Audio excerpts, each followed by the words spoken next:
ꯑꯗꯨ ꯍꯧꯖꯤꯛ ꯑꯣꯖꯥ ꯑꯍꯥꯟꯕ ꯑꯣꯖꯥꯅ ꯍꯧꯖꯤꯛ ꯑꯩꯈꯣꯏꯒꯤ ꯑꯣꯖꯥꯅ ꯁꯛꯈꯤꯕ ꯍꯥꯏꯇꯥꯔꯦ ꯑꯩꯈꯣꯏ ꯅꯥꯠꯂ ꯃꯗꯣ ꯑꯍꯥꯟꯕꯒꯤꯗꯣ ꯍꯣꯏ ꯑꯩꯈꯣꯏꯒꯤ ꯍꯧꯖꯤꯛꯀꯤ ꯑꯩꯁꯦ ꯀꯣ ꯑꯣꯔꯒꯅꯥꯏꯖ ꯇꯧꯁꯦ ꯁꯤꯗ ꯄꯥꯜꯂꯒ ꯍꯧꯖꯤꯛꯀꯤ ꯔꯣꯁꯟ ꯁꯥꯍꯦꯕꯁꯤꯅ ꯑꯩꯈꯣꯏꯒꯤ ꯃꯨꯁꯜꯃꯥꯟꯁꯤꯡꯁꯦ ꯃꯥꯡꯉꯦ ꯑꯩꯈꯣꯏꯁꯤ ꯑꯃꯥꯡꯕꯗ ꯂꯩꯔꯦ ꯑꯩꯈꯣꯏꯁꯤ ꯇꯝꯕꯤꯕ ꯇꯥꯛꯄꯤꯕ ꯅꯩꯅꯕ ꯁꯤꯒꯨꯝꯕꯁꯤ ꯗꯤꯟꯒꯤꯗꯃꯛꯁꯦ ꯇꯧꯁꯤ ꯍꯥꯏꯕ ꯄꯥꯟꯕꯅꯤ ꯁꯤꯁꯨ ꯃꯁꯤ ꯏꯍꯥꯟ ꯍꯥꯟꯅ ꯑꯣꯖꯥꯅ ꯃꯁꯤ ꯁꯛꯄꯤꯈꯤꯕꯅꯤ ꯑꯣꯖꯥꯒꯤ ꯄꯨꯟꯁꯤꯒꯤ ꯏꯍꯥꯟ ꯍꯥꯟꯕ ꯑꯣꯏꯗꯧꯔꯤꯕꯅꯤ ꯃꯁꯤꯅꯀꯣ ꯑꯣꯖꯥ ꯑꯗꯨꯅ ꯃꯁꯤ ꯃꯤꯌꯥꯝꯅ ꯁꯨꯛꯁꯣꯏ ꯁꯣꯏꯗꯅ ꯑꯣꯖꯥꯅ ꯏꯍꯥꯟ ꯍꯥꯟꯅ ꯁꯛꯈꯤꯕ ꯏꯁꯩꯁꯤ ꯁꯨꯛꯁꯣꯏ ꯁꯣꯏꯗꯅ ꯃꯃꯥꯡꯗꯕꯨꯗꯤ ꯇꯥꯔꯝꯕꯁꯨ ꯌꯥꯏ ꯑꯗꯨꯕꯨ ꯂꯥꯏꯚ ꯑꯣꯏꯅ ꯉꯁꯤ ꯑꯩꯈꯣꯏꯒꯤ ꯌꯨꯇ꯭ꯌꯨꯕꯇ ꯂꯥꯏꯚ ꯏꯁꯇ꯭ꯔꯤꯃꯤꯡꯗ ꯂꯩꯕꯤꯔꯤꯕ ꯏꯆꯤꯜ ꯏꯅꯥꯎ ꯃꯔꯨꯞ ꯃꯄꯥꯡ ꯈꯨꯗꯤꯡꯃꯛꯅ ꯁꯣꯏꯅ ꯇꯥꯕꯤꯔꯝꯒꯅꯤ ꯈꯜꯂꯤ ꯃꯇꯦꯛ ꯑꯃꯛꯇꯪ ꯑꯣꯖꯥ ꯊꯧꯒꯜ ꯇꯧꯕꯤꯌꯨ ꯐꯅꯤ ꯏꯁꯂꯥꯝꯒꯤ ꯄꯥꯎꯖꯦꯜ ꯇꯥꯕꯗ ꯃꯥꯡꯕ ꯇꯥꯔꯦ ꯈꯟꯗꯨꯅ ꯃꯤꯌꯥꯝꯗ ꯕꯥꯇꯣꯟ ꯂꯥꯛꯆꯕ ꯑꯩꯈꯣꯏꯒꯤ ꯕꯥꯇꯣꯟ ꯂꯧꯕꯤꯌꯨ ꯑꯩꯈꯣꯏꯒꯤ ꯕꯥꯇꯣꯟ ꯂꯧꯕꯤꯌꯨ ꯏꯁꯂꯥꯝꯒꯤ ꯄꯥꯎꯖꯦꯜ ꯇꯥꯕꯗ ꯃꯥꯡꯕ ꯇꯥꯔꯦ ꯈꯟꯗꯨꯅ ꯃꯤꯌꯥꯝꯗ ꯕꯥꯇꯣꯟ ꯂꯥꯛꯆꯕ ꯑꯩꯈꯣꯏꯒꯤ ꯕꯥꯇꯣꯟ ꯂꯧꯕꯤꯌꯨ ꯑꯩꯈꯣꯏꯒꯤ ꯕꯥꯇꯣꯟ ꯂꯧꯕꯤꯌු ꯌꯦꯛꯅꯕꯅ ꯂꯥꯡꯒꯣꯏ ꯆꯜꯂꯕ ꯆꯥꯎꯔꯕ ꯉꯥꯟꯕꯨꯡ ꯂꯥꯟꯌꯥꯏꯗ ꯌꯦꯛꯅꯕꯅ ꯂꯥꯡꯒꯣꯏ ꯆꯜꯂꯕ ꯆꯥꯎꯔꯕ ꯉꯥꯟꯕꯨꯡ ꯂꯥꯟꯌꯥꯏꯗ ꯇꯨꯝꯕ ꯄꯪꯗꯨꯅ ꯂꯦꯞꯂꯤꯕ ꯍꯌꯦꯡꯗꯤ ꯕꯣꯟꯗꯤ ꯑꯣꯏꯔꯅꯤ tumba panduna lepiba hayindi bondi oirani islam ki paujel tabada mangbatare khanduna miyam da baton lakjaba aikoi ki baton laubiu ꯑꯩꯈꯣꯏꯒꯤ ꯕꯥꯇꯣꯟ ꯂꯧꯕꯤꯌꯨ ꯈꯪꯗꯕ ꯍꯤꯔꯦꯟ ꯇꯣꯡꯗꯨꯅ ꯅꯥꯄꯟꯅ ꯂꯧꯕꯨ ꯑꯣꯏꯔꯒ ꯈꯪꯗꯕ ꯍꯤꯔꯦꯟ ꯇꯣꯡꯗꯨ나 ꯅꯥꯄꯟꯅ ꯂꯧꯕꯨ ꯑꯣꯏꯔꯒ ꯃꯌꯥꯒꯤ ꯏꯄꯥꯛꯇ ꯇꯥꯎꯔꯤꯕ करम्ब लम्थुनु तालिबा मायागी इबात ताउरीबा करम्ब लम्थुनु तालिबा अल्हम्दुलिल्लाह ओजागी खोंजेल सिदा इसिंग सिंग हाइजरकादा अइना हाइबा नते मिपुं खुदिंगन हाइबनी तोंगानबा मी थमोई सी हेक्ता चंगसलकादा टच तौबा मा ओजागी खोंजेलदा यावरे हाबिसि ओजा यामना अखोय खुदिंगन अदुम खंगबा पोरनी अदो मरक सिदे ओजा कोलम को लाई कनानो तु खंगिनस वालेकुम सलाम फोन तौबिरकपा मिंगमदे लेफम हाइबि आई मिंगरास तोवे तमना पक्कावदगिनी नामदा खंदगे तोरपने ओके अखोय लेमसिन बिरेबा गेस सिदी खंबिरेको खंगरे हसर की मरुक नुसिबा है मनातों का मतियन तंग याम नुंगाइजै सोमना अफबा याम फजबा अखोयनसु तानिंग तानिंग ngain leramba adumba अखोयगी नादम का हाइतारे खंबिरे ओजादगी मत्ते का मखक ताबि सी फोन खंबिरो okay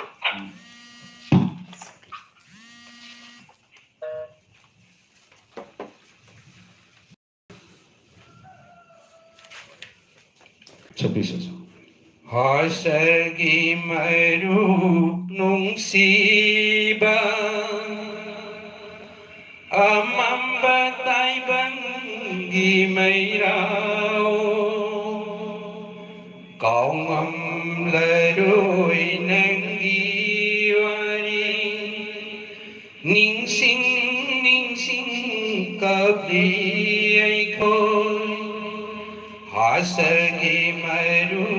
nungsiba amamba taibangi mairao kau ngam laroi nanggiwani ningsing ningsing kabiyaiko hasargi maru nungsiba nama cara nama hela sabana singgil uiraduna Allah diakan puraduna Islam bidawat taurambani hasargi maru nungsiba laglaroine nungsibado taibang punsi lairi makai laglaroine nungsibado taibang punsi lairi makai ngairam nida hayeng hasar magi laira umasingbu ngairam nida hayeng hasar magi laira umasingbu hasargi maru nungsiba amamba taibangi mairao kau ngam laroi nanggiwani ningsing ningsing kabiyaiko hasargi maru nungsiba. Yamna ngaji kerja, yamna momen lahir bayi tare, koi nama tem sang nada kita apa terabadumba, koi nada mah, jangan kudol tambile, po nama teng lahir jamu kan lokal minasi kenano. Assalamualaikum. Waalaikumsalam. Phone tawir kali basi lahir mama di mingong teng habiyo, ahan beda. Ay se mayang pandagi ni anis kawe ato ay tengga ba ating afekta dari may kapatanin ba Yamno ngaji itu so na mate ka matang ang bilang bayabra. Pagi sepi kita mga hay tawa to taning ba niyan ba Oh, yamno ngaji kesukai de taning ba sakpahit raga su ko taning ba diyay ko sakpahit ba makai taba yate ba kemta leite yamno ngaji phone tong birak tu na ko program si saru gabi ba phone tambiyo jada gi mati mataminashi. Za jiki da mati matam ko tabi musingi kalaga kodol tamis. Theng lapamatam masik pada khong li jek lapi thadoi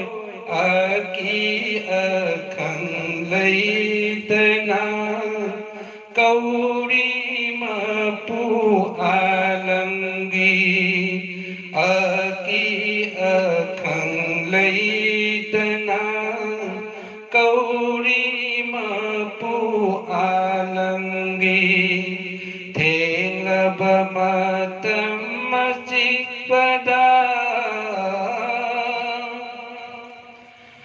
Seglana mapu kaurada nungai netum lido insanan mawati thauri kongoina hukhi daure bandanan hukhi daure bandanan bamatam masik pada khong li sek lapi thadoi aki akhang lei tena kauri mapu alanggi akhang leitena kauri mapu alanggi. Yam nungajakre oja. Asigumba sahi matang sidaida haiba tare ojana. Matam kuirabai mamangda sakiba alapsu yam wangba haitare asigumba nada makak kudol tambi bisyoja yam nungajare. Masigi oja hujiki ojana kudol tambi ke bisina aiba kana oibirabano. Masih sana. Alhamdulillah masih khwaidagi hena atai viewer singidi khangdare ai goina khwaidagi ngasi phawada aina tarakpa nat singi manungdo khwaidagi hena taningba tariba makai penba leitaba tariba makai hanjin hanjin taningduna damak leiba dumaga nat amba khangnya jama simasu yam nungaiji aduga makha tarakpa sidai doja nasaigi nat si sum khaka sakpa horakpa mari phat khaka sakpa horakpa masi akoi imung singdadi hayeng akoina achievement gumba phanga akandadi ai ichani haibai wani aduga khaka sakpa horakpadadi masi angawbani ni ngawbo hograbani ni kana dabda matam manghalaga leirina haibasi imung ayambada thokal lebaja masi matang sidai de jagi family na support tobi kibra natraga kari kari imung dagi athing baga piba lebi kibra madum stambi chaja Masagi matam sida tawriba thabaksi kari ino haibasi organize tawrisi kari ino haibasi miyam bab taba imung unung su taba maramdi ding ki thabaknina Quran adum sung hadis ki naina ba adi mathakta ulma singsi loi nei kan sakau ekoi lilong tu usul yosi nakansi hujiki organization duna sakau mi duga ustasi kaina elimination kisi aduda apau babo maulana yarame ekoi ituni maulana helaluddin adegi manawar ali anwar ki father do adegi naiba amir maulana haji makoi sigum siga degi makata hek maulana makesi yawhal makoi ustad oyalla ekoi makaris tambi adegi quran paraga mohen taraga mohen arthan lega su quran mapum sitai ekoi mi tarak tani adata isisum ekoi. Assalamualaikum. Halo, assalamualaikum. Habibu phone tobirakli basi kadai waida kino madi minus tapi. Halo. Saya video orang ini makhluk dari Muhammad Salawur Rahman. Okay, Muhammad Salawur Rahman. Muhammad Salawur Rahman ekoi hojik ekoi na sandok riba thoram masi pangal laktagi athoi bising kauba episode 9 na satha jaba thoram adugi manga sub episode telengsin bire basi haibok mayum Alhaz Kamaruddin ni somna apa madu isai khanbining libra natraga wang hangbining libra makatabiu. Yang mana kalau masuk kerja nunggu, maksudnya yang nak kerja nunggu na, siapa yang di panggil dia mari percuma makai una baca, ada kuning di una berapa, tidak ada di una di kerana sudah live, kerana bertanding dah agak sahaja, maksudnya kerja nunggu. Ayam nungai cuma sih semain tahu bani, aku hujik kiwai na, akak na ba matam mamada aku ojasing si unagani hai ba ama hujik pau laitri, tahu tahu aku na unagada ba numitu gi mangjau na minini humni waling idadi miam dah dumak in advance kanghan jana ba aku wana jabani Facebook ki through the boy rabasu adu ga aku Manipur Muslim akhi hai na aku na hujik live streaming taujariba YouTube channel asimakta dasu adumak ekoina numinini humni waling ediki hona in advance miamda haribu numit adu da haribu oza adu unagani haibagi pochi in advance pauchi dumi yohan jabani pa ekogi Manipur Muslim akhibu ekoi subscribe tawbiu aduga adu itaragadi suksoi chodana mak masida thagalakpa anova update makai suksoi chodana som yobung adum ngamgane adumai thaje in tamjage aduga atu matamda ekoi suksoi soidana matam mama lecture kanda ekoi matam mama ekoi lecture akanda ekoi taunabagi thorang de ekoi leijai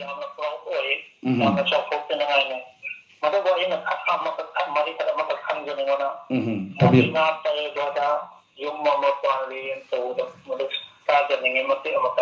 Adubu akhoi hojik election biribasi haibok mayum Alhaj Kamaruddin ni aduga somna takpirakliba akhoi nat aduna atopa singer amana sakpibani aduna yaragadi akhoi ngasi election biriba ko ja simak na masamak na sakpa asomna khangba di taningba leiragadi madu habiyo natragana aikoina ojadagi apamba madum khallage hektas khudol tamanjaba yarabra kamai tawbon kai Jangan ama itu berpaksa dia sama sakira makasarnya itu langsung ke panggil masih makasar. Thank you. Koi ojadagi koi na nama taminarasi phone tabira kuki damakta donggo thagachari phone tambiro isi taminarasi.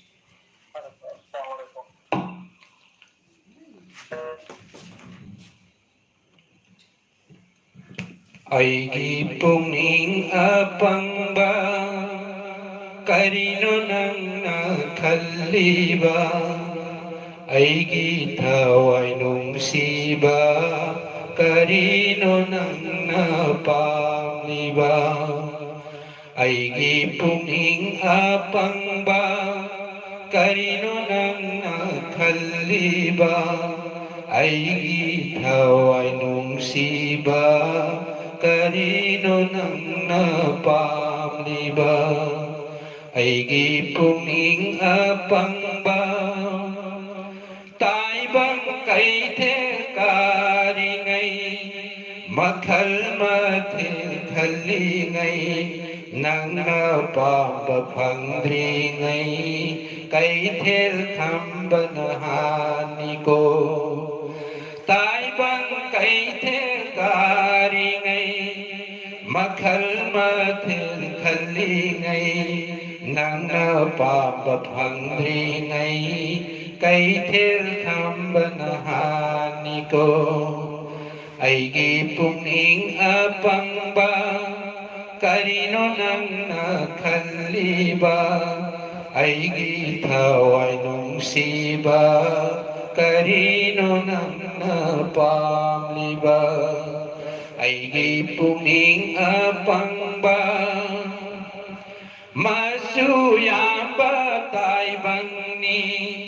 mahau yamba punsini masu mahau thiringai naken thadi laklani masu yamba taibangni mahau yamba punsini masu mahau thiringai naken thadi laklani aigi pungning apangba karino nang khaliba aigi thawai nungsiba karino nang pamliba aigi pungning apangba Phone ko lai yo jama khata aminashi or koi punchang to nakon aminashi. Assalamualaikum. Halo, assalamualaikum. Phone to birakli basigi minga madilai formahan badlakli.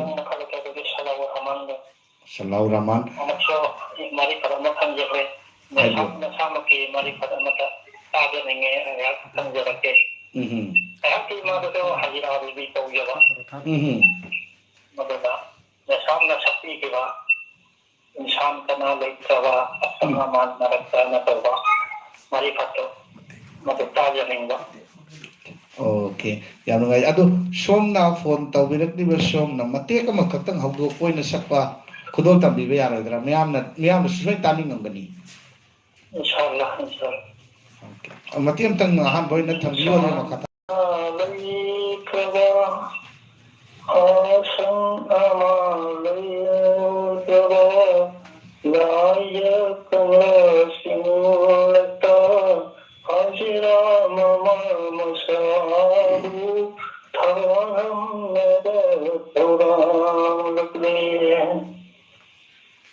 Alhamdulillah untuk na pajakre adu dia hoje ke khoi ojadagi makha daba aidi mapum oi budu taminar si mate ka matang taminar si oja singa sai digi khudol tamada oja si chokthara bani adu boini we mate am tam ojadagi taminar si इंसान का ना नहीं तबा asang aman hodaba lai jakang la ching la ta hajira mama masabu dharam na bathorang lakle insan kana laitaba asang aman hodaba lai jakang la ching la ta hajira mama masabu dharam na bathorang lakle Allah ki maru asan ba Banggal sun binanai bu Allah ki maru asan ba Banggal sun binanai bu Ipang kana yaudana Mafam sida tharam laga Lamdam kaida salaba Insan kana laitaba Upai laite Ibrahim Allah imanai asan ba Upai laite Ibrahim Allah imanai asan ba Yawa paukum pidana lonam draba thamoina hajirada bidai niragle insan kana laitaba asang aman hodaba lai jakang la ching la ta hajira mama masabu dharam na bathorang lakle